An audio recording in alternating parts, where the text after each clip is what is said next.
일요일 MBC 뉴스데스크 광주 전남권 소식입니다. 새 정부를 이끌어갈 장관 후보자들이 발표가 됐는데 인수위원회에 이어서 이번에도 광주 전남 출신은 한 명도 없었습니다. 아직 장관 후보자 지명이 마무리된 건 아니지만 호남 소외 논란이 또다시 재현될 수 있다는 지적이 나옵니다. 보도에 김영창 기자입니다. 윤석열 대통령 당선인이 새 정부를 이끌어갈 내각을 직접 발표했습니다. 먼저 경제부총리 겸 기획자정부 장관을 비롯해 8개 부처 장관 후보자를 지명했습니다.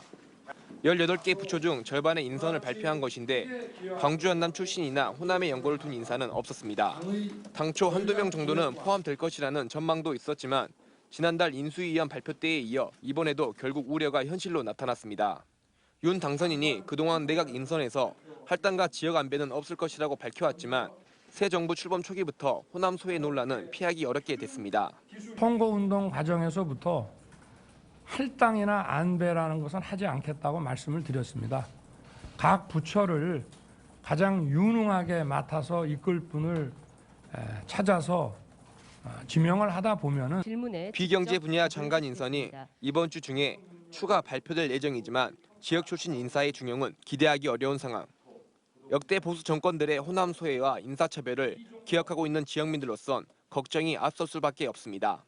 광주 전남의 강요가 출신의 강요가 없다 하는 것은 지역의 입장을 대변해줄 혹은 변호를 해줄 그런 존재가 사라진다.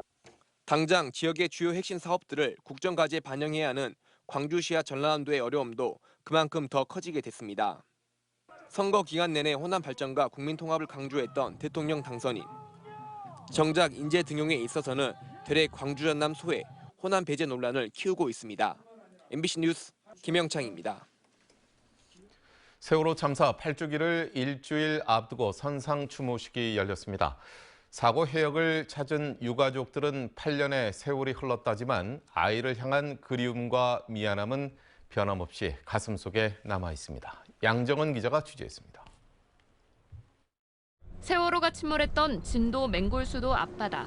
물결 사이로 세월이란 글자가 적힌 노란 부표가 쓸쓸하게 지키고 있습니다. 세월호 유가족들은 차디찬 바다 위에 그리움을 담아 꽃송이를 떠내려 보냅니다.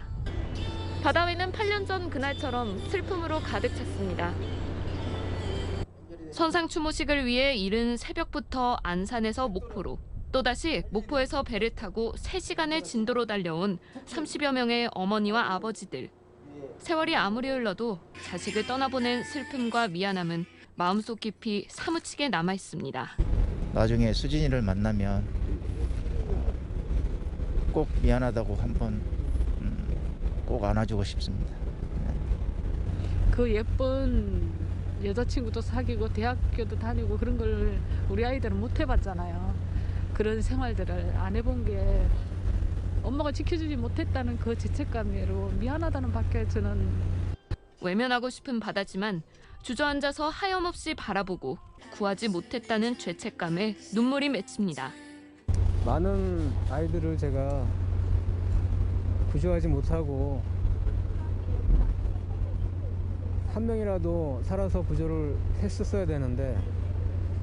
침몰 해역에 이어 세월호 선체도 찾아간 유가족들은 하루빨리 진상이 규명돼 어린 희생자들이 편안하게 쉴 수 있기를 바랬습니다. MBC 뉴스 양정은입니다. 광주 전남의 코로나19 일일 확진자가 나흘 연속 10,000명대를 유지했습니다. 방역당국에 따르면 오늘 0시를 기준으로 광주에서는 5,300, 전남에서는 7,800여 명이 신규 확진자로 집계돼 두 지역 모두 전날보다 신규 확진자가 줄었습니다. 이달 들어서는 지난 5일 하루를 제외하고 광주 전남의 하루 확진자가 10,000명대를 유지하고 있고 확진자 수도 10,000명대 후반에서 초반으로 하향 안정화하는 등 코로나19가 뚜렷한 감소세를 보이고 있습니다.